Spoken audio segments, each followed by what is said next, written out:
what is the biggest amount you've kind of made from like, you know, a collaboration or like a brand sponsor? To do one video and like one Instagram story, I think like 10k or something like that, 9k. So you were in the wrong line of work. You should work for the FBI, because how the hell did you find that? I've really got the attention of a younger audience, which these brands are dying for, and they have no idea how to do it, and I've managed to do it pretty much overnight in their eyes. What does family actually mean to you, and how involved are they in like your entrepreneurial journey? My dad is like my number one cheerleader. Like people who have me on LinkedIn will tell you that anytime I do something, I'm literally quoting my dad's post. What's going on in the economy and how they're affecting young adults? What is going on is that everything is going up in price, right? So we have inflation, which is just the price of everything is generally rising.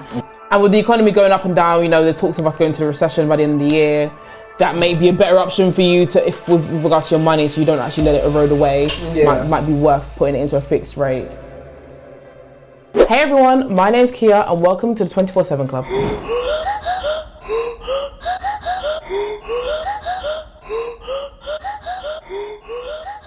Before we delve into the show, if you're someone that can't be bothered to watch an hour-long podcast, we've actually distilled this episode down to 30 minutes of the most interesting parts of this conversation. So you can actually tune in to Spotify, Apple Music, or wherever you get your podcasts, but really and truly it should just be Spotify, and tune in to that interesting part of the story if you don't have time to watch an hour-long podcast. The link will be in the description below. You know, to kind of start it off, right, if I was to meet you at a networking event and I asked you, what do you do for a living? Like, what would your response be? I would say to you that I am a personal finance content creator, a presenter, and a public speaker.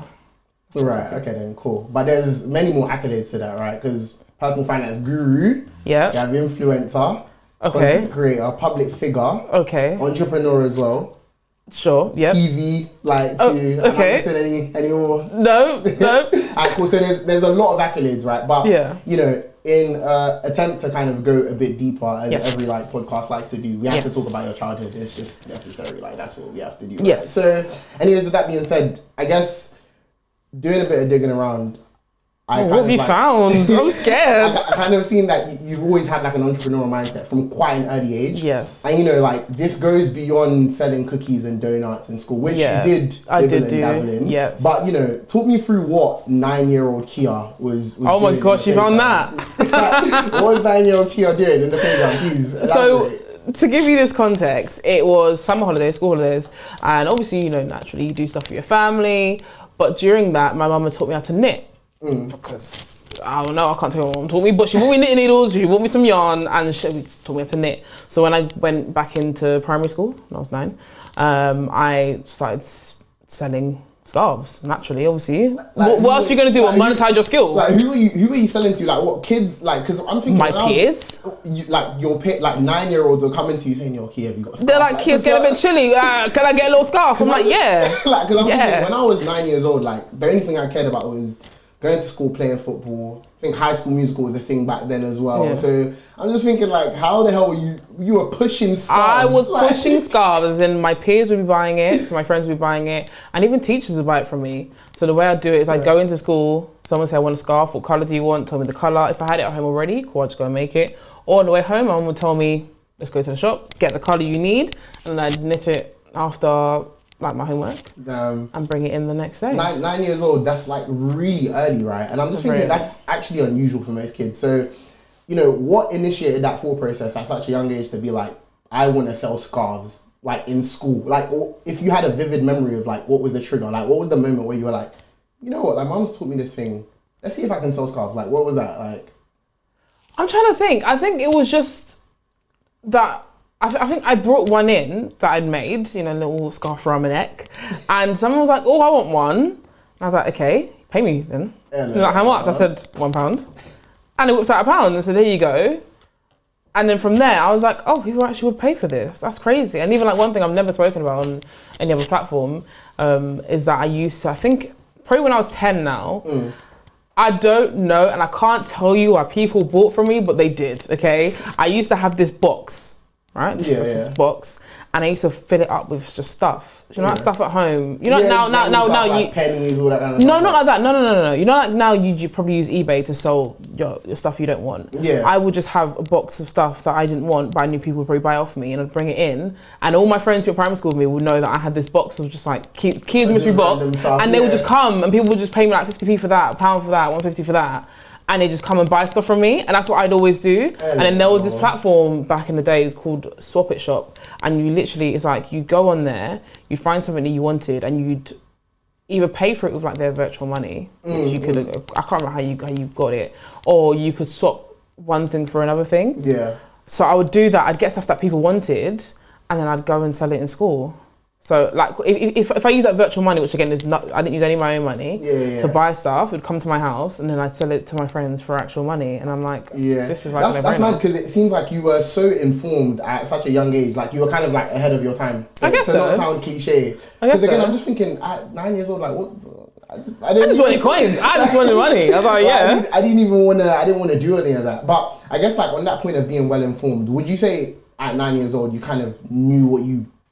This is a loaded question, I guess, but did you feel like at 9 years old you knew what older kid would want to do, kind of thing, or you were just like kind of like? No, I mean, just vibes in. Yeah, I was going with the vibe. I mean, at the time, my parents saw a lot in me, you know, academically, and I was, you know, being tutored. I was in gifted and talented, so the path I would just assume was I was going to go down and be a dentist or a doctor or something like that, because that's the kind of grades I was attaining.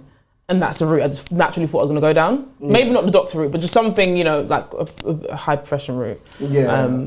So yeah, I didn't think I was going to be any kind of entrepreneur. So you were just basically a straight hustler, 9 years old, 10 years old. Just make some money. Why not? Well, fair enough. So anyways, you take this mindset, you take it to secondary school. Yes. You basically run like a donuts and cookies cartel. For the best part of 5 years. Pretty much, yeah.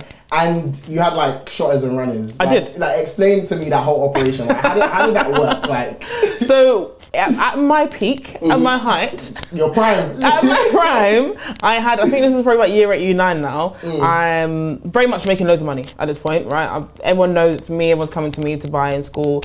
Like you mentioned, I started with cookies and I did donuts and I did like meal deals. I had all of that, right? I was progressing, and then I got to the point I was like, I can make more money than I am. At the point, I was making like £50 profit. Yeah, just straight profit a week, right? At like 13, that's crazy. Nice. And I said, I can make more than this, because that's just me pushing it. And then some of my friends were like, oh, we'd help you sell. Bearing in mind, in my school, we had 2 separate playgrounds. So year 7 and 8 was in one, years 9 to 11 was in another. So I was selling to my year group, which is year 9 to 11. Yeah. And I said, I need some people to just be milling around. So I can't do everyone. So I had 4 friends who would do it. And I said to them, what do you want to get paid? Because realistically, I'm thinking a fair payment, if they're all carrying like 4 packs of cookies, a fair payment is 1 pack, that payment, right? This is like a cartel operation, because in school you can't even sell. No, you can't. So if you get busted, it's kind of like you're paying them for the risk as well of carrying these donuts. Like, so it's actually very mad. If people were listening to this conversation and we didn't mention donuts, like we could really get into you could really think I'm pushing something very legal. I mean, it was illegal in school times. They didn't want me to do it, but I did it anyway. So I thought a fair payment was like, you know, how much money I make from like 1 pack, because they were carrying 4 each. And I asked them, what do you want to get paid? Like, what do you want in return? And they'd all say just 1 cookie. I said, you guys are dirt cheap. All right then. So I'd have 4 people. They'd all go into like 2 to one playground, 2 to another. I'd be just milling around the 2, monitoring and selling my own. So that went from like £50 profit to like £250, I think, at my height. What the? I was making like this. It's funny though, because I feel like my school was way more notorious in the sense that I was shotting as well, right? And again, you were doing it at quite a young age. Like I just feel like, again, you were just ahead of your time. But my strategy was I couldn't give people to sell my stuff because they would just steal it. Because my school was notorious. So the strategy I adopted, right, was I really wanted to enjoy my lunch times. So ideally, I wanted to sell all my stuff before lunchtime. So what I did was I bought people's lockers, right? I'll buy people's lockers and I'll basically put the food, like the meal deals and stuff, in people's lockers. And then in class, I'd be like, yo, do you want to buy? And then basically I'll give them the key, go to the locker. And then go. So that by lunch, I just wanted to play. That makes sense. So that was kind of my operation. That's smart though. That was, I just wanted to kind of flex a bit. Like, that was smart. That's what I'm saying. It was smart. Operation. I started in year 10, but you know, obviously, like, I don't think I made as much as $250 profit a week. That was quite hard. That's crazy. There was this kid actually that was on the news. I don't know if you remember way back then. This like, he was like this like guy, and he was on the news for like Yeah, certain yeah. stuff. Did you ever get that big, or was yours just like a... No, I mean, I was massive in my school, but that was about it. Like, fair, because you weren't allowed to do it. And Yeah, true. the thing is, I'd gotten it to the point where I'd created a contingency plan. So if I got caught at school, because my parents always like, we'll back you, but not if you get caught. Like, we're on the teacher's side and if you get caught. So I created this whole contingency plan, like, if I get caught, this is what you do, mum. Like I said to her, don't pick up the phone unless I text you beforehand and say you should pick up the phone because I'm in trouble. So like, I got caught twice, but the second time was the most severe one. They tried to make me call home. Mum didn't pick up because she texted me, said, are you okay? And I said, yeah, school, don't pick up. They made me call her again. I was thinking, mum, please just know I'm not in trouble, like I'm fine. She didn't pick up.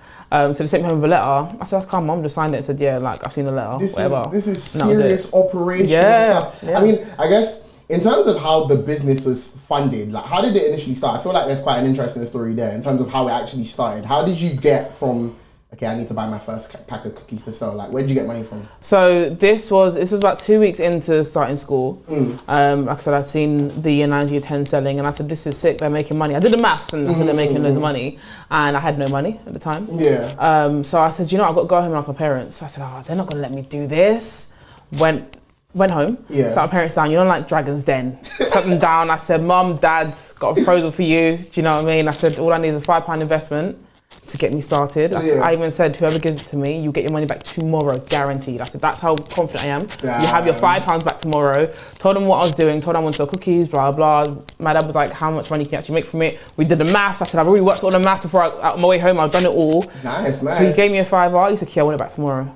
When you walk through that door, I want that £5 back in my hand. I said, you'll get it back, I promise you. But why would he doubt you? Because I mean, like, your previous business, the scarf business was booming, no? So he had to have thought... I know, but you know parents, he's like, the scarf business didn't require any kind of initial investment. Because it was just like, you know, my mum was already doing it, I made the scarf. Yeah. So whereas now I'm saying I needed £5, and I'm also telling you I'm doing something that's not allowed in school, and I've been at school for 2 weeks. Damn, so they're basically funding your illegal lifestyle. Yeah, and I've just started school. Right. They're like, Kia, should not be focusing on your books. I'm like, I don't sell during class. Like, I sell break time, of course. Yeah. So he said, gave me the money. I bought my packet on my way to school. I could afford 5 packets, about £5 each. Sold all 5, gave my dad back his £5, and that was the beginning of my life. Like, you were like, I guess like a woman of your word and really intentional, right? Yeah, because I had to make that £5. I said, it's going to happen. I have to give back the £5 because my dad would not let me back in the house without the £5. So. Nah, fair enough. So, okay, cool. Let's go into like university life, right? So you end up going to uni. Yes. You study... French and business. And yeah, I've been meaning to ask you this actually, like, because I was kind of trying to figure out like where you're actually from. Like, what country are you from? I'm Dominican, Jamaican. Oh, I see. Okay, then fair enough. So, what happened to marine biology? Because I did a bit of digging and I heard you actually wanted to be a marine biologist. How did you find that? You were in the wrong line of work. You should work for the FBI. Because how the hell did you find that? So what was that about? Like, why French and business? Like, I'm still in the marine biology bit. I don't know how you found out I wanted to be a marine biologist. Is that creepy? I just don't know where you found that, but you are correct. At one point, I did want to be a marine biologist. When I got to sixth form, I went to a really intense sixth form. It was, I would compare it to like a military camp. It was very intense, but it works. You get the grades. Yeah. And when it came to, you know, creating your, you know, UCAS application and writing your personal statement, I actually had 4 personal statements before I settled on the one. Oh, wow. I had one for dentistry, one for biology, one for just French, and then one for French and business. Because that was my thought process. So I was going to do dentistry, then I said, actually, no, I'll just do biology. You know, I literally got there. And it was off the back of, I didn't know what I was going to do. I was like, what am I actually good at? I think I should look at what I'm good at. I was good at languages. I've always been good at languages. I was like, okay, I guess I'll do French. Yeah. And then business, naturally. Like, why not? Like, and I was really studying economics anyway during sixth form. I wanted to do French and economics, but not many places did that combination. And I really wanted to go somewhere that's really good for French because that's very important to me. Yeah. And studied the modules that I wanted. So I just had to settle business instead of economics. And Now, I always say, like, I feel like people that study like pure like subjects, like, you know, going to university and studying maths or something, it's like, you guys are just wild. Yeah, scary. French is equally in the same category. Oh. Because like, wow. And then I think you're even a flexer in the sense that I think I was, again, digging around, and I saw that you were learning Spanish as well or something. And Mandarin. I was in Spanish at university alongside, and I was also doing Mandarin in my own time. Heavy. Yeah, I was doing like, I don't know who sent me. I was just like, Like, what the hell? But okay, anyways, like, circling back to like your entrepreneurial endeavors. Yes. You kind of had like, you know, your hair business going on as well, kind of thing. Like, I think it was K Colors or something like that. Goodness gracious, yeah. Okay, cool. So, anyways, like, just kind of want to breeze past that because I imagine like a lot of people were doing hair back then, kind of thing. Yeah, right? yeah. Is it So fair in saying university. that was like your first like proper business? Yeah, I think probably when I was in uni, yeah, I would say so. But then you got to uni and at some point you just kind of stopped, right? Yeah. And like, what happened there? Like, why did you just stop? Like, I think, to be quite honest, I just lost the spirit, the flair that I had up until that point. I just lost it. University is a new path in life. I moved away from home. I went to university where I didn't know anyone. I did the same with sixth form. I didn't know anyone, and I did it purposely because I knew that in life you're going to have to meet new people. So I did that to not know anyone. So whilst you're trying to get used to living away from home, having to budget your money and learn how to be independent, and also make friends, and also understand your course. Yeah, it was just like... It was a lot. It was a lot. French as well. Exactly, yeah. And you're learning French in French. They talk to you in French and teach you new content. It was a minefield, right? So I think I just didn't have that passion that I had prior. And it came to, I think, second or third year, that's when I found it again. Because I remember having this long call with my dad and saying to him, like, I just don't feel like me. I've always had a business since I was like 9 and now I'm like 18, 19, I don't know what I want to do. And he said, no, you got it. You just need to just like channel and figure out what you want to do. And that's... So talk me through that, like, if we delve into that, like, so you spoke to your dad, you called him, you're like, yeah, I actually don't know what I'm doing. You know, I was a big shot back in the day. I was selling scarves, I was moving all this stuff, donuts, cookies, you name it. You know, you invested. Yeah. So, you know, I'm here now, like, what am I going to do? Like, what did he tell you? Like, he just said to me to write down everything that I enjoy and couple that with what I think people need when it comes to like a business, right? Because ultimately you need to have a target audience to buy from or whatever it is, right? Yeah. And I think even from that list I said there's nothing really that I really have passion for. And K Colours in particular wasn't something I planned to make a business. It was, I liked having coloured hair and I had a ginger hair at the time, but I dyed myself. And I was out in Westfield and a big influencer, she was up and coming at the time, but she's big now, stopped me. She said, oh my gosh, who did your hair? I said, me. She said, oh my gosh, what's your Instagram? And I gave my personal and she said, I'm going to message you when I get home. I need you to dye my hair for me. And I said, okay. She messaged me and I thought, oh my gosh, she's being deadly serious. What? So I did it for her. And I remember I went to her house, dropped it for her. She loved it and she posted it everywhere. And she said, you need to make a business account right now because I'm about to tag you. Oh, really? And literally so many people came off the back of her. And I was like, oh my gosh, this is like an accidental business. I didn't know I was going to go was this to that. like pre-losing the entrepreneurial drive or kind of like after you'd had the This was with your after. dad? This was after, but not maybe about 6 months afterwards, I'd say. Oh, okay, so Yeah. okay, so cool. So so when you kind of wrote down your list, what did your typical list look like? Like just in terms of all the things that you wrote down, and what did you actually pursue? I'm trying to think. What did I write down? I think then that's when I started to learn graphic design because I liked design. I liked all those kind of things. I can't remember what exactly was on the list. I'm trying to think of like 90-year-old Kia, but there was just quite a few things that I was like, okay, cool. And I think maybe I'll just learn graphic design and maybe I'll go into that a bit more. And I think in that point I was teaching myself graphic design. Then I started K Colours and then I designed my logo and that was one of the first pieces I ever did. I did like a bucket with like loads of rainbow colours and I did that, you know, like the trackpad on your thingy. I designed it with that. And then from there, people were like, oh my gosh, sick. How did you do that? I said, I just had my trackpad. I didn't have like an actual pad and pen. Just literally used my trackpad, moving around. That took me hours to do because that's not the preferred method. But yeah. Fair enough. But I'm just trying to think like when your dad was giving you this advice of like, oh yeah, you're going through it. I'm just thinking like the average parent, I don't know, would have just said, go get a job. Like just get a job. And I don't know, like, do you feel like in terms of this whole entrepreneurial mindset, do you feel like it was instilled in you from your dad, like, kind of thing? I definitely think he's a key indicator, my mum. I was working at the time as well because I needed money. University is not cheap. I was like, I need to afford to feed myself. So I did still have a part-time job, but I said to him, I just don't feel like me because I've always had a job and done something on the side. And I said, it feels weird, I'm just working and that's the only outlet I have. So that's why he was like, just sit down and just narrow it down to what are you good at, number one, and what could you make money from, and then see what ones overlap. Yeah, fair enough. And then are your parents entrepreneurial as well? Do they have like businesses as well? No, I don't know why he was forcing me. No. They're just living vicariously. Yeah, literally. Like, I was like, no. no. You're doing it for us. Like, you're doing it for the people. Yeah, honestly. Nah, fair enough. So, I guess like fast forward, 2019, you posted a tweet about lifetime ISIS. And then boom, you're making a living from personal finance. Like, I am, yeah. Overnight, through Yes. pennies to pounds, right? Yes. Talk me through the whole thought process. Like, talk me through how that all like happened, basically. So the year prior, I was creating personal finance videos on YouTube, and Was it called pennies to pounds? Like it wasn't called Pennies to Pounds. Was it just Kia? I'm not going to tell you what it's called because it's still live. I'm not going to tell you what it's called. Yeah, I couldn't find it. Good. That's the whole point. Research team, you need to do better. Yeah, That's the whole point. I'm not telling you what it's called because it's still live. It's still up there. But I had a whole series that I'd done whilst at university to teach, you know, people like myself in university about finances. And it did well, but not the way I wanted it to. So I kind of just stopped. And in 2019 was when the Help to Buy ISA was closing. And just one of my friends was like, "Oh, Kia, can you explain what it is?" Like, because they knew the video I used to do. Yeah, so I said, "Okay, cool, I can do that for you." I said, "I'll put up my story on Instagram because I had a bigger following there."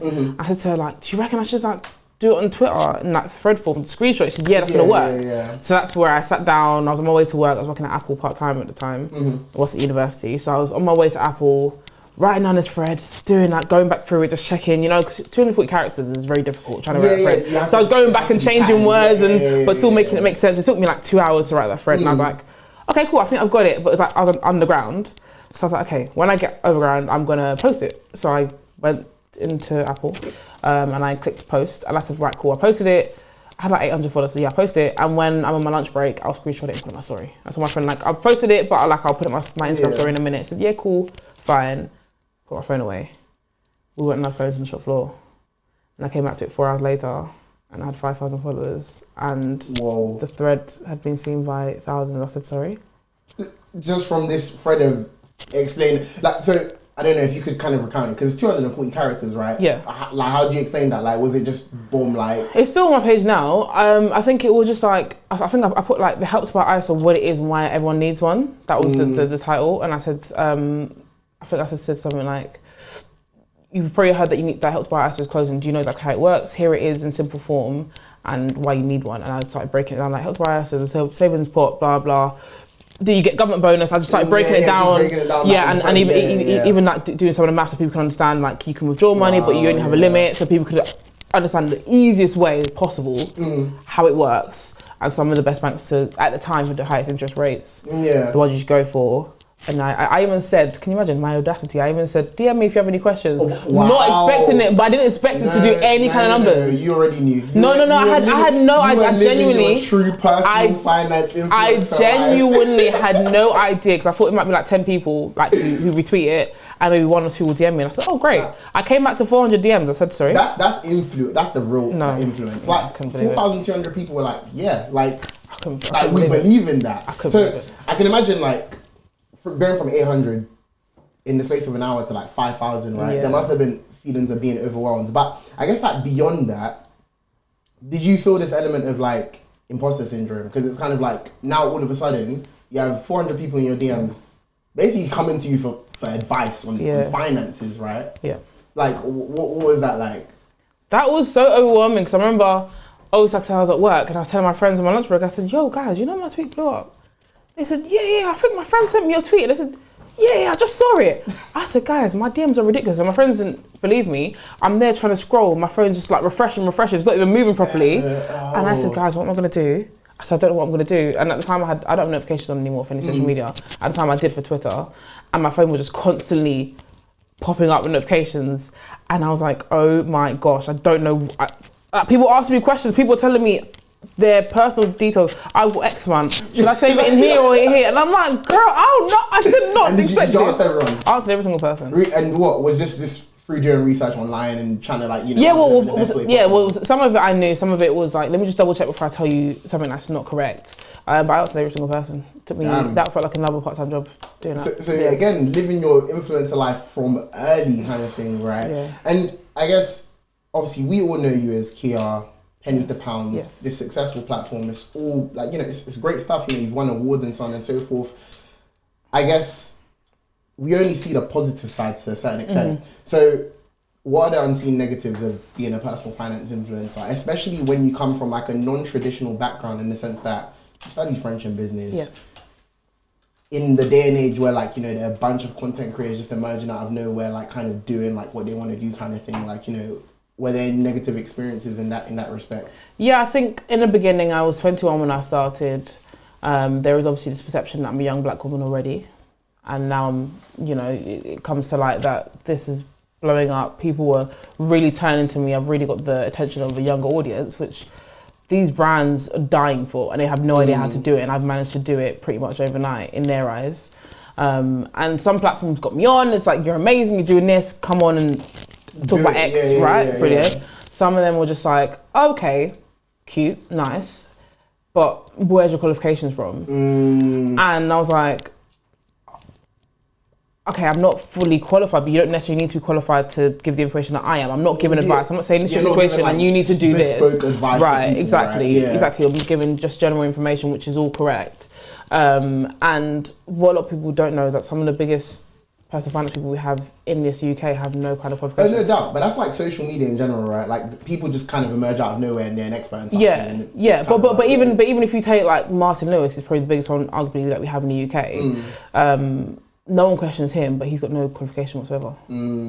His qualification is just he's Martin Lewis. And would you, I guess, not to get political, or maybe, but would you say that's like because he's a man kind of thing? So no one's really. I would argue that because I think Martin Lewis is amazing. He was one of my inspirations when I was, on my way up. I do very much still look up to him now because he's doing what I'm doing, but at a bigger scale, right? And I think he's great at what he does. But I do think he doesn't get questioned because he is a man. And he is a middle-aged white man. He's not going to get questions. I'm a young black woman.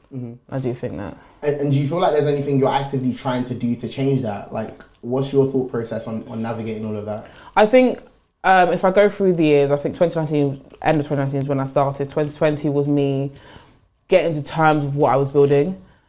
2021 was me establishing myself in my field. And now I feel like I've built myself up to a point where I don't feel as though I need to prove myself. I feel like the brands know. I've worked with enough brands. I've been featured on enough platforms that you either want me or you don't. It's completely up to you, but my accolades speak for themselves now. And I feel like I've come into myself and I feel more confident in what I do now than before because I'm like, I've been on platforms. Exactly, I've done this all off my own back and I don't need to prove to anyone, explain anything to anyone who doesn't really want me on there. And how do brands kind of like quantify that impact of if you are effective when they work with you? Like what exactly are they kind of looking at? So if you work with, like name a random brand that you've worked with kind of thing, like what do they look at? Like a bank you want? Yeah, like what do they look at when they work with you? So let's just say I worked with Barclays, right? Because I've done a recent thing with them. I think a lot of what they're looking at, so I think for the average influencer, it is like your engagement rate and it is your followers and all of that, but a big thing on your engagement rate. When it comes to myself, I think a lot more of it is my accolades. And obviously I do have a big following, which is there, like for personal finance, it's a big following. But a lot of it is my accolades. They're like, oh, well, you've been on the BBC and the BBC have put you on a podcast, made you a co-host. They obviously, if they trust you, they think you're legit. If they trust you, then obviously we're gonna go and work with you. It'll be a no-brainer to, like why would we not work with you? And I think I've worked that hard that I don't have to build that. Yeah. And in such a short space of time, and I guess like except from the viral moment, what would you say like kind of like really made everything just work in your favor in such a short space of time? Like if you were to pin it down to one thing. I think I would say probably I hope anyway, my relatability. I think I am very approachable and I think it's very key. A lot of young people are able to look at me and say, we're going to listen to her. It's hard for them, and these are their words, not mine. It's hard for them to look at someone who's a middle-aged white man or even a middle-aged white woman, where they feel like you haven't had my experiences, you have no idea what Gen Z looks like and what my lifestyle is. So how can you be telling me about my personal finances? Yeah.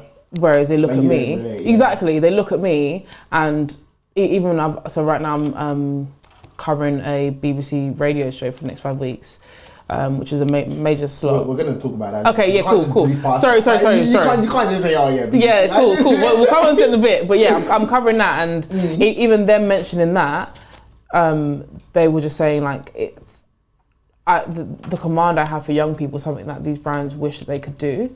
So it's easier for them to have me and bring in the young people and do that and let me speak to them than it is for them to say, young people come listen to us and be like, nah, we don't want to listen to you. We don't want to do that. We're not interested. Yeah. No, that's fair.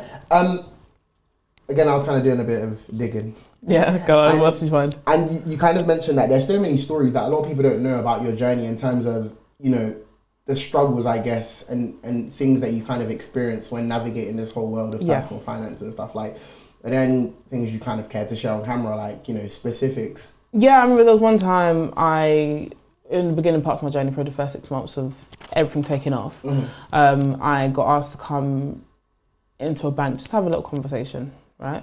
Just to chat about what it is I do. And I remember at the time I was coming from uni, I had barely any clothes with me because everything was back in Coventry, and I was like, oh my gosh, I've got nothing with me. So I just looked as appropriate as I could, but I'm like 21, I don't really know how to dress properly. And I went into the bank, and I was like, oh my gosh, everyone's in suits. I was not in a suit. I was not in a suit at all, right? But I said, okay, cool. I'm not gonna. Was the coloured hair there as well? So I had ginger hair as well at that point. I had ginger hair at that point. So I walked in now, and I could already see them judging me. The receptionist was like, oh, you here for someone here? And I said, yeah, like my name's Kia, blah blah. I said, you're Kia. Oh, yes, okay, just take a seat. We'll get someone to come for you. And they said, oh, Kia. And I said, yeah. And then they were chatting to me, and I don't think they'd realise all the things that I'd achieved up to that point, which again was not. It was a lot for that time, right? Because I'd been on the BBC up by that point a number of times. I don't think they'd realise how much I'd achieved, but I could feel that they were talking down to me in that point. And I think at that point, up until that point, I felt like I was really just doing well, and I wasn't really conscious of my age or even my race or anything. But I think in that moment, I was very much aware that I was a young black woman in this space. And I left, and I said I never want to be made to feel like that again. And was this like a major high street bank, like major? Proper, like, yeah. That's poor. Yeah. But I guess again, like, not to make it political, but you know, being black in these spaces that are predominantly dominated by like white counterparts, you're always gonna sort of like, you know, experience that, right? No, of course, but I think now it's to the point where I won't allow him to make me feel that way, because I can literally pull out a rap sheet of everything that I've done in a third of the time that, you know, my white counterparts may perhaps over the course of their career have managed to achieve. And I'm like, well, I've done it. Oh man, talk your shit. But I have to do it, because otherwise people exactly, like, you have to look at the accolades. Yeah. Like, yeah, of course, man. I mean, I've just always been curious, right? Because you've kind of taken this bold step to make a living from this thing. And I just really want to understand, like, how much money does one have to make from personal finance to actually sustain a living as an actual influencer? Like, if we were getting really specific, right, like, what's the most money you've just made from this lifestyle kind of thing? Because I imagine the average salary in the UK is like 33k, right? Yeah. So it's like you must be making up to that, if not more, basically, to sustain yourself, right? Yeah, 100%. That's wild. So I guess, like, doing a bit of digging, I heard that you were still working this year. Yes, I did go back briefly into work. And what was the main opportunity that made you just say, you know, I'm gonna quit this and go for it? That was when I got offered the Channel 4 show that I've just finished rap. Really, and they paid you the bag for that. Yeah. Care to specify ranges? If we're sort of ranges. That one, unfortunately, I actually can't, because they actually made us sign something I actually can't say. No, that's fair. That's fair. I guess, like, that aside, then, like, you know, what is the biggest amount you've kind of made from, like, you know, a collaboration or like a brand sponsorship? Or I won't tell you the biggest. It's big, guys. But one that I have done has been, I don't know, it's been for minimal work, by the way. A lot of it is just like minimal work. It might just be like, oh, can you just do one video? Can you just do whatever? It's minimal work. I think, do you know what? I think, okay, for the least amount of work, the most money I've made so far, I think I had to do one video and like one Instagram story, I think. Maybe like 10k or something like that, 9k? Jesus Christ. Something like that. I don't know. For one Instagram video, one story? Yeah, I think so.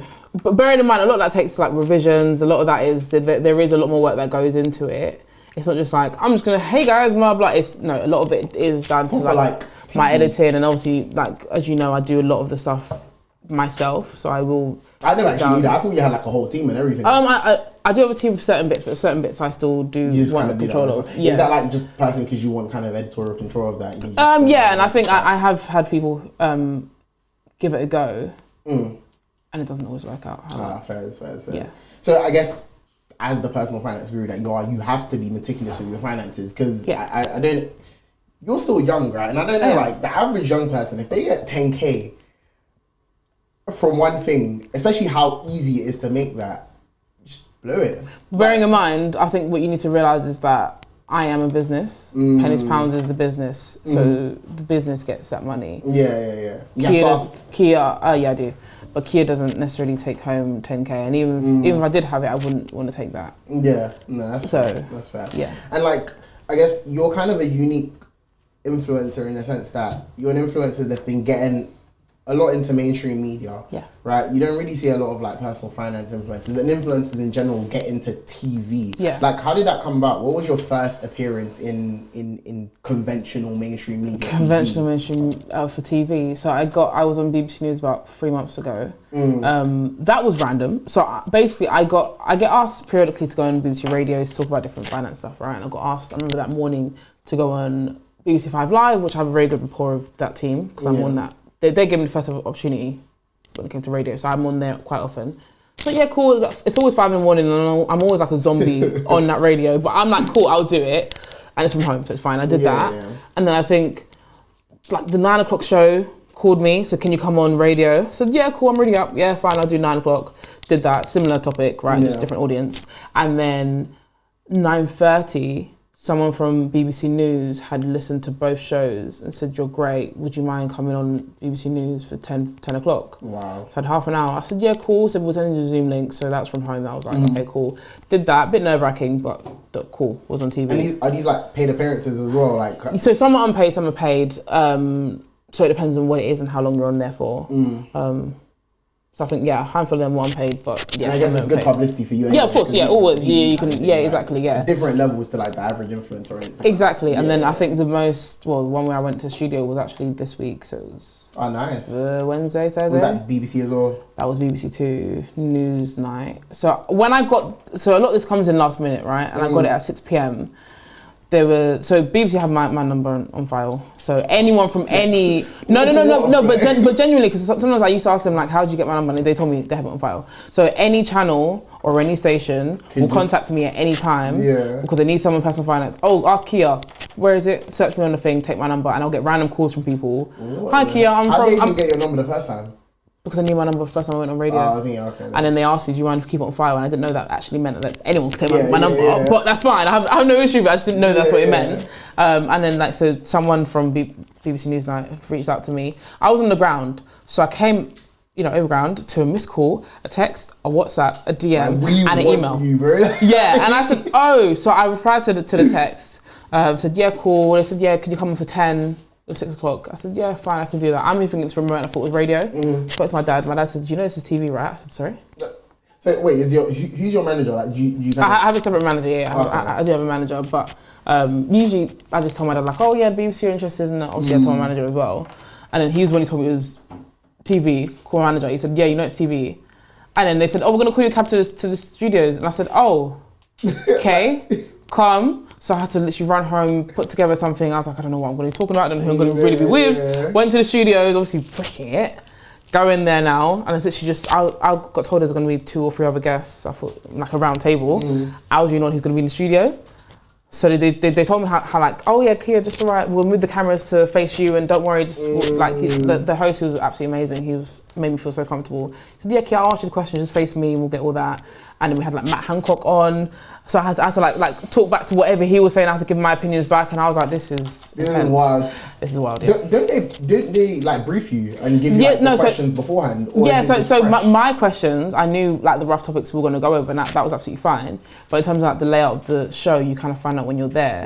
So I think I was briefly told Matt Hancock was going to be on, but then you actually see him on the screen. I'm like, oh my gosh. And they're like, yeah, just respond to whatever Matt says and just give your opinion on that. And I'm like, yep. And is it like super awkward? Because like in TV, you know how there's like a delay and you have to like, it's like you have to wait for him to talk kind of thing. Is that how it happens in the studio as well? Yeah, so obviously we have to wait for him to finish what he was saying before I could say anything. But the presenter was very cool. He was very good with like navigating the conversation and saying, right, so Kia, what do you think of that? And throwing it back and kind of facilitating. Fair enough. And I don't know, like I've kind of seen you on screen, you're obviously very comfortable. You know, I was kind of bricking it before we did this. Kind of thing. You're like, sure, like, bro, you got this. Like, do you get like TV and media training? Because you come across very patterned, like when you're talking on TV. Like I saw the one you did earlier this week. You posted on your story. Yes, I did. Yes. You look like you've been doing TV all your life. Like, no, I did. Thank you. Like, it looks proper. Like so, I was shaking in that one. Really? Yeah, in my head, like I was so nervous for that part. The second part, you wore a suit this time. Like, I did. That one. Coloured hair. Like. Coloured hair. Do you know what I mean? I was ready for that one. No. But no media training. So just going purely off just who you are vibes and just like. Yeah, but I think I've refined it over the years. So obviously, the more appearances you do, the more talks you do. I've just gotten used to it. No, that's fair. That's fair enough. I guess Blueprint Agency. Yes. Right. I remember when that came out and I saw it and I was like, it's pretty cool because again, I like this concept of influencers scaling their brand, right? And not necessarily just being a content monkey, you know, just like doing things and just like, you know, like everyone else, right? So I thought that was really cool.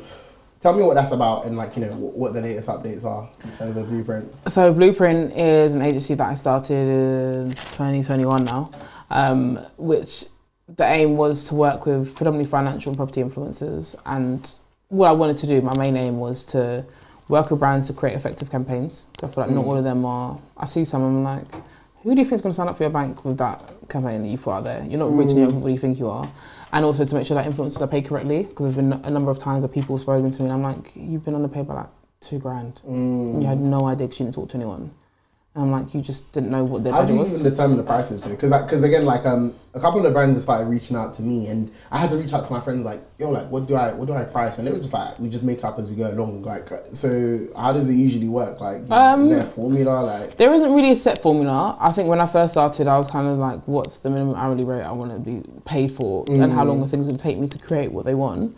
And then now you kind of just go with the flow. You kind of get the vibe of like, they want X, Y, Z. I'm not taking anything less than Y. For what they're asking for, and even if it's a small amount, I'm like, depending on what it is, and it like if it's obviously in finance, it's a bit different. Sometimes if it's a brand you believe in, it's a startup, and maybe I'll take a slightly lower fee because I think actually it's really good. Legit, like I actually believe in them, so I'll take a smaller fee. I don't mind. But big banks will try and lowball you because they want to. And brands in general will just try and lowball you because it helps them out. If they can pay you way less, they get more money in their budget. I'm like, lol, no. So that's why I wanted to start that. Fair enough. And how's that going so far? Like, what's the latest of that? Yeah, no, it's really good. We've got some creators signed on, so it's going really well. Working with a lot of brands and a lot of campaigns. That's really good. And I guess you're leveraging like your personal branding. Yeah, of course. To scale that as well. Yeah, that's pretty cool, man. I guess, you know, you're doing all these things as an entrepreneur and, you know, a public figure in the media and so on and so forth. How has that transpired into like your relationships in general? Like, how's that kind of worked out? In what sense? In the sense of like, you know, how are your friendships now? Are they different because of like, you know, you're this like public figure, you may not necessarily have time, or like in your personal life, like with family as well? Like how's that worked? So I think with my friendships, I have definitely shaken that tree and some apples have fallen, some of the bad apples have fallen off along the way, and I'm glad it has, because I think there's some people who I found out were using my name to be like, yeah, you know, I know her, you know, she's my friend. And I remember one time I had one friend just FaceTime me randomly, and the person they were like, oh my gosh, no, you actually know her. No. And I was like, you're actually just my mate, like, why are you doing that? Do you know what I mean? And I was like, no, I'm not doing that. But my friends know that I'm just super busy. Like, there's some friends that I just have not seen in weeks because I'm just like, they're like, when are you free? And I'm like, babe, September. At this point, like, I've just not got time. I just don't have the time. And they appreciate that because they get to see their friend like on TV and they can actually see what I'm doing. Family, well, I live with them, so they see all the time. Like, it's not as bad that way. But for my immediate family, but my extended family, I see them here and there. But again, it's just like I'm just so busy at this particular moment. Anyway, that it's just like I just don't have the time. But everyone can see what you're working towards, even if I'm not on TV every day, I'm not on radio every day, they still know I'm working towards things. And I think they appreciate that anyway. Yeah, fair enough. And I guess like being a 20-something-year-old, right, like everyone always talks about dating and stuff like that. How have you navigated that, being a public figure and kind of like discerning between, are you just trying to chat to me because like, you know, I'm like in the public domain, or like, you know, are you trying to chat to me because you get to know me? Like, have you ever like experienced that? Like, how do you navigate that? Yeah, see that the streets are cold, the streets are scary. They're all of the above. Like, they're all of the above. It's so scary. I think for me, there's been points where I've tried to be like, okay, people don't know who I am. Like, yeah, you do know me. And then I remember there was one point I was talking to someone and I thought, yeah, great, there's no idea who I am. Like, obviously, you can't hide it forever. At some point, you can just type in my name and you'll see who I am. I know, right? It's all there. You can just type in my name and you find out. But I'm like, yeah, he has no idea who I am. And I remember, like, we've been talking for a little minute now, and he was like, by the way, you know, I knew exactly who you were. I just didn't know if it was appropriate to kind of let you know that I knew you. Yeah, because it can be a bit creepy sometimes. Yeah. Like, when someone just hits you up, like, yeah, I know who you are. Yeah. And I was like, oh, okay. But I think I don't think I've mastered it to say, like, I know someone's here because they like me, or if they just want to say, I'm chatting to Kia, you know? Like, oh, yeah, I'm seeing Kia, or what, Kia's my girl, blah, blah. Like... And I guess, like, you know, being in this, like, public domain as well, and you kind of being this personal finance influencer, right? Do you feel like you have to conform to a certain image and, like, you know, be a role model? Because, as you said, these brands are working with you because everyone sees you. These young people see you as that go-to person, like, right? So do you feel these external pressures to just be a totally... I'm a person. Yeah, because a lot of people say to me, like, that. I think I did a talk recently, and it was my friend's panel when I was on her panel, right? It was like about marketing and PR and all that stuff, how you kind of like market yourself. And I was on there, and there's people who came to hear me speak, so I don't really do events that often. And I was just telling like stories, whatever, and I was making people laugh. And people came to me after and said, wow, you're actually really funny. You're really personable. And I said, yeah. Like, I'm like, my friends would be like, yeah, of course this is Kia. But it's because they're like, yeah, but I've been following you for a while now and I just didn't know that you was like that. And I said, yeah, it's kind of just like the image I have to, I feel as though I must maintain for myself. What is happening, people? Hope you guys are enjoying the show so far. The 24/7 Club is sponsored by Beyond Education. Beyond Education is a platform dedicated to helping candidates from non-Russell Group universities access early career opportunities at corporate institutions. In the height of the pandemic, the top 100 graduate employers only targeted students from Russell Group universities. And that's why Beyond Education has aligned their efforts to double down on initiatives to actually help the more disadvantaged group access these opportunities at corporate institutions. As a member of their platform, you can get access to free career resources, access to the latest job opportunities, and also access their Discord channel with over 200 plus members where you get one-to-one support and insight from actual industry professionals. And did I mention that this is all for free? So be sure to actually sign up to their platform so you can get access to all of this and be more informed about the various career paths in the corporate industry. Let's get back to the show.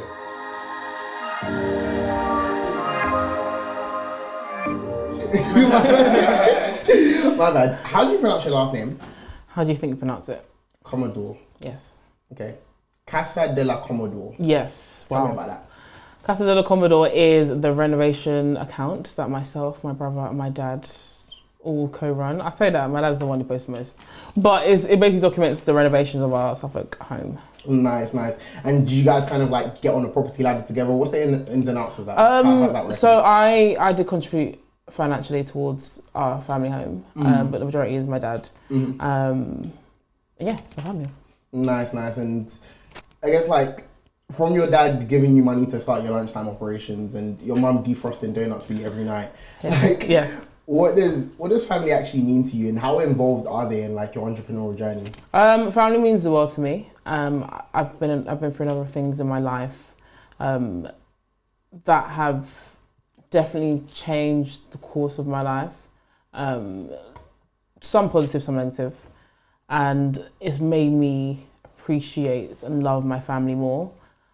I think my family will definitely tell you, I used to be someone growing up who I wasn't very affectionate. I didn't really like love you. I'm like, ugh, like grow up. What are you gonna hug me for? Weird. Do you know what I mean? Like all the things like, what are you hugging me for? And then things happened, and then it made me appreciate who's around me more. So now I'm someone who very much will tell my family that I love them. I'm checking up my brother. He finds it annoying, his younger brother, but he was out late. I'm like, where are you? He's thinking, oh, my sister won't leave me alone. I'm like, no, I want to make sure you're safe. You know what I mean? Like, I really do value them a lot. I'm sorry, you asked me a second about the question. I thought. No.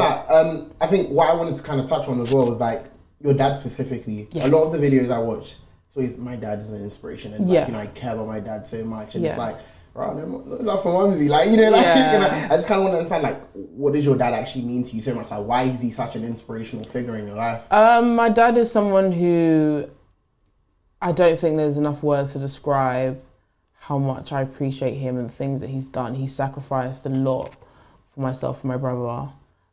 He's someone who has always been there, and sometimes we talk about stuff and there's things where I'm like, you came to this and then you had to leave early, and he's like, yeah, because I had to go back to work to do this. And like, do you know what I mean? There's things that he's done that maybe when you're young you don't fully appreciate until you get older and you really just take it in. And my dad is like my number one cheerleader. Like people who have me on LinkedIn will tell you that anytime I do something, I'm literally quoting my dad's post. I actually do remember. He puts me up all the time. He puts me up and says, my daughter was on this, and I just quote to it and say, it was great being featured on this. And people say, oh, I love the fact that your dad posts you. He posts me before I post myself. Yeah, I do remember that. So property, like, are you looking to get on the property ladder yourself, kind of thing? Yeah. Like, are you kickstarting that process? Yes, I am. Are you looking in the Suffolk area as well? Yes, I am indeed. The Suffolk business. Like, man. And you're going to be working with brands in London and stuff, and you don't mind doing that whole commute? Yeah, I mean, look, I don't know what my life looks like in the next 6 months, let alone the next couple of years. If it turns out that there's a lot more demand for me, you never know how things could go. I could have a show which requires me to record in London, and living in Suffolk isn't feasible. Maybe I'll take a short-term lease somewhere closer. Do you know what I mean? Like, I don't know what that situation's gonna look like for me. Right now, I have the flexibility where I can live in the family home in Suffolk. Yeah. Maybe that'll change.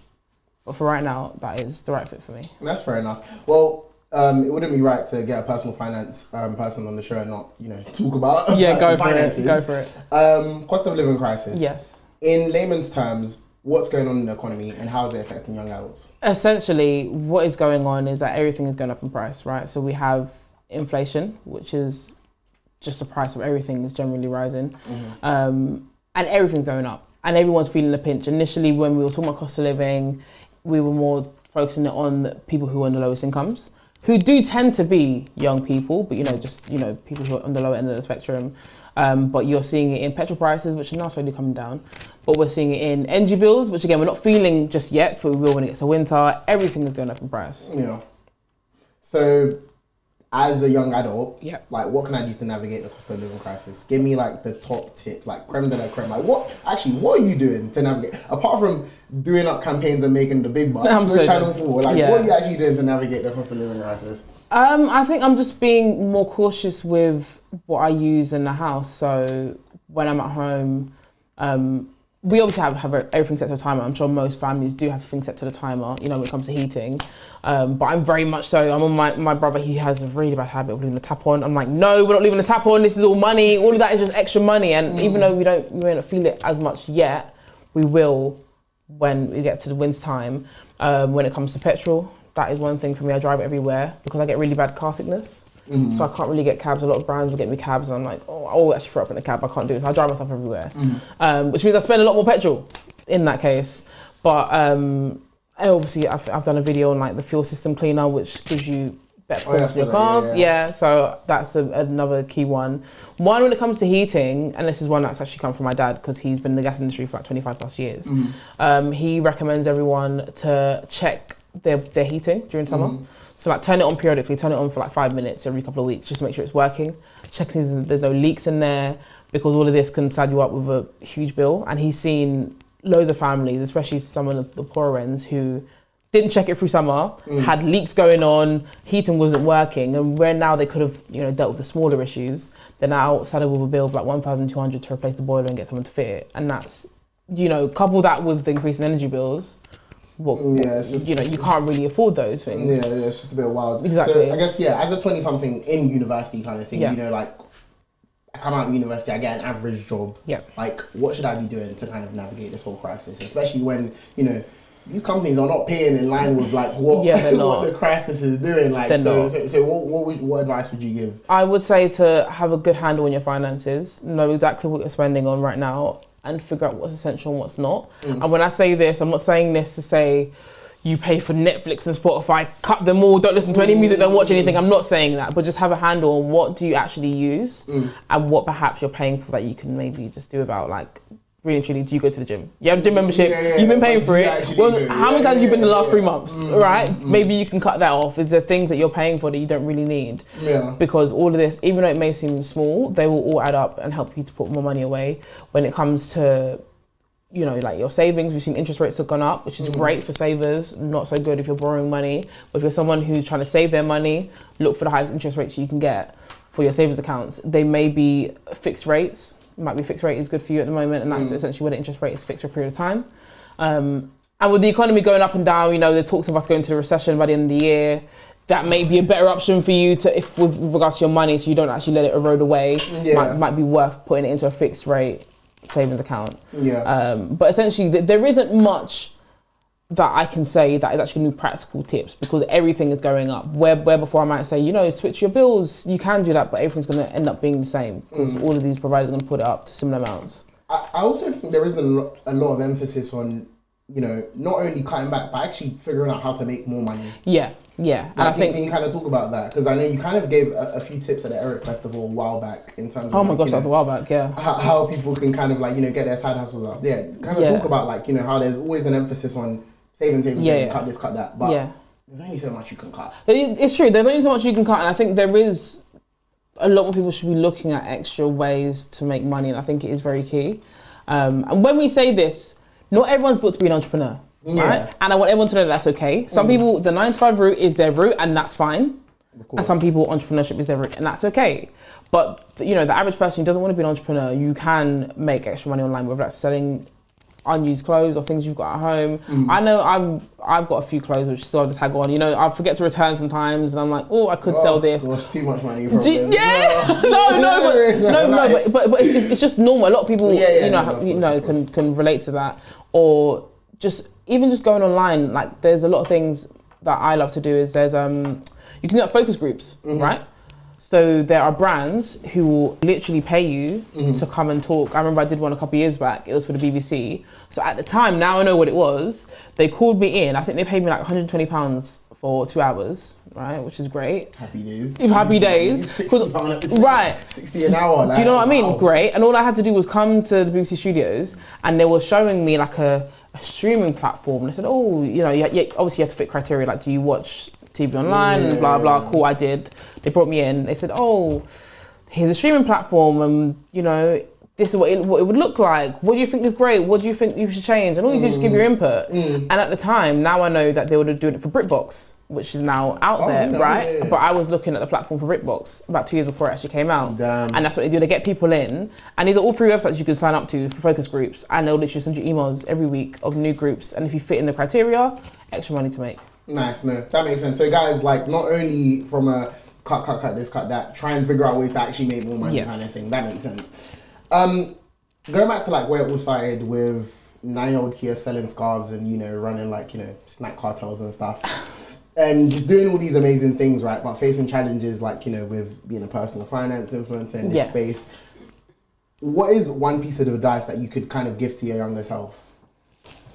One piece of advice I'd give to younger Kia would be to probably focus on my own journey and not look at other people's journeys. Because sometimes you find yourself, you're on one path and then you compare people and you say, oh my gosh, that person's there and I'm not there, and then you start to feel inadequate, and I've had those moments, different periods of my journey. And then I remember there was one point I actively said, I am no longer going to compare myself to other people. Because sometimes you see people who get opportunities, and sometimes it's opportunities that passed me, but someone else got it. And, you know, there is that feeling that you feel like, oh, I should have got that. Yeah, you know, because it's a normal human feeling. It's just normal to feel that way, right? Or sometimes opportunities that maybe never came to you, but you feel like, I could have done that. Why didn't it come to me? Yeah. But I remember I actively said, I'm just going to focus on myself, and I'm going to be, you know, I'm going to celebrate those, whatever they get, and just be happy for them. Because I'd ultimately hope that they'd be happy for me. And what's meant for me is never going to miss me as well. Of course. No, that's fair, man. That's some good piece of advice. I think comparison is truly the thief of joy, right? So it's always 100%. Good to kind of focus on your own journey. But thank Thank you so much Thank you for coming on the having show. me. Really appreciate it. And yeah, man, I think it was a good conversation. So I agree. I think it was a good conversation. apart from my creepy tendencies. Yeah, but so you definitely did delve deep into me. Wow, I didn't know how much was online about me. You know what? Don't apologise. You just maybe going down a different line with your career, mate. I think FBI need you. I'm gonna be honest. I think about it. But no, thank you so much, man. And yeah, man, it's a wrap. Like, woo, perfect stuff. That was great stuff. Yeah, this was good. This was good.